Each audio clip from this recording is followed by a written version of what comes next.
Gloria Calderón Kellett is a champion for diversity and representation, creating space within Hollywood for the Latino community. Her work in storytelling includes hits such as One Day at a Time and advocacy, such as being a founding member of the Untitled Latinx Project.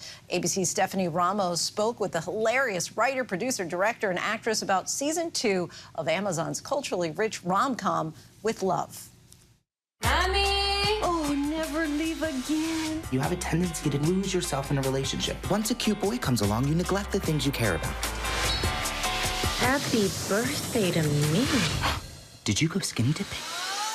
Let's talk about season 2. Let's do it. Overall, some really good vibes. It's being really well received. Yes. How are you feeling? Oh my gosh, I know. Look, just getting a second season is a big deal. Yes. So we are thrilled that we get to have this warm Latino family on TV, playing like there's a game night episode. This is no joke. We take it real serious. This is single-player elimination tournament-style gameplay. That means winner moves on, loser goes home, weeping in many cases. Chewy, I'm looking at you. Oh. Remember last year?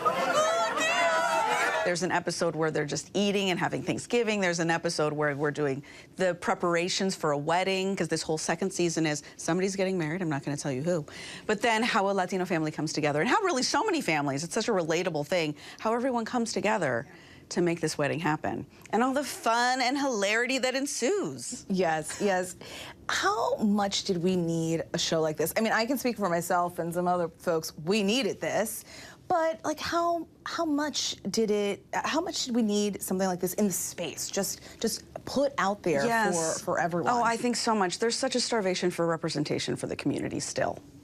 We just don't have a lot of things to point to still that represent the totality of who we are in this country. And there's that mentality also where you think you get on this level and you think, oh, there's only room for one. Yeah. There can only be one Latina, one Latino, or one Asian. No, you can have a show that is representing largely Latino and other cultures as well. So what was the thinking behind that? And also the crew as well. The crew as well is largely representing. Yes, very representative of really America, really. I mean, Latinos are 20% of the country. It's a fifth of the country. That's a lot. So we're 5% of what's on television. So what we've been seeing is not reflective of what is actually the truth. We just cast it the way my community looks like. Definitely. Let's go back a little bit to the beginning of your career. Was this something that you always set out to do? Always in the back of your mind? I mean, I would imagine so. But as you set off in this industry, seeing the way it was this always a goal to come up with a show that really represented America? Yes. Well, I think for me, I wanted to be a storyteller. I didn't know what that looked like. I couldn't point at a lot of people that I knew in the media that were doing that. And there's so many of us here that really want to share our stories, and I think people who want to hear them. So I'm thrilled to be on the other side. And so here we are. It took 20 years. I mean, that's not, right. It wasn't overnight. But I'm so happy that in my lifetime, I mean, there are certainly incredibly talented storytellers that weren't able to, and so I'm on their shoulders for sure. Absolutely. So you also star in the series as Gladys Delgado, everyone's favorite and much needed Tia Loca. Yes. How has it been playing this character? Oh my gosh. Have you enjoyed? It's so playing fun. Tia Are you Loca? kidding? It's the best. It's the exact amount of acting I want to do, which is like a soupçon. Un poquito, like a little bit. I get to come in and say funny things and leave. And you know, Gladys is really an honoring of all of the crazy tias out there. The tias, the women who were like, kids weren't for me, but I'll be the fun aunt. And she's literally the opposite of me, because I'm married to the guy, my one and only, since I'm 16 years old, and we have 2 children, and like I'm the opposite. But to be able to then explore and have this sort of fun little, what would this have been like, is really fun. So you have another project coming up. I do. Let's talk about that. The Horror of Dolores Roach with the Justina Machado. Yes, the so goddess. excited for this. The goddess Justina Machado. Tell us about it. Oh my gosh. Well, instead of being the Demon of Fleet Street in London back in the day, you know, that Penny Dreadful, this is a Puerto Rican in Washington Heights who has been put away in prison for taking the rap for her boyfriend's drug offense, and has been forgotten and has come out. And she's this serial killer on the loose, but she's lovable and likable, and you kind of get it. And she's only Justina. I mean, she is so funny and so likable, and you're almost like, Yeah, girl, you got to get rid of that one. Oh, who's she going to kill next? You know what? You should kill that one too. You're watching, like, rooting for her. And no one else can do it like she can. So it's really, really fun. And it just takes that Sweeney Todd thing and turns it on its head. And she's remarkable. I love it. Really looking forward to that. With all of this success, I know it's been a long time coming, 20 years, right?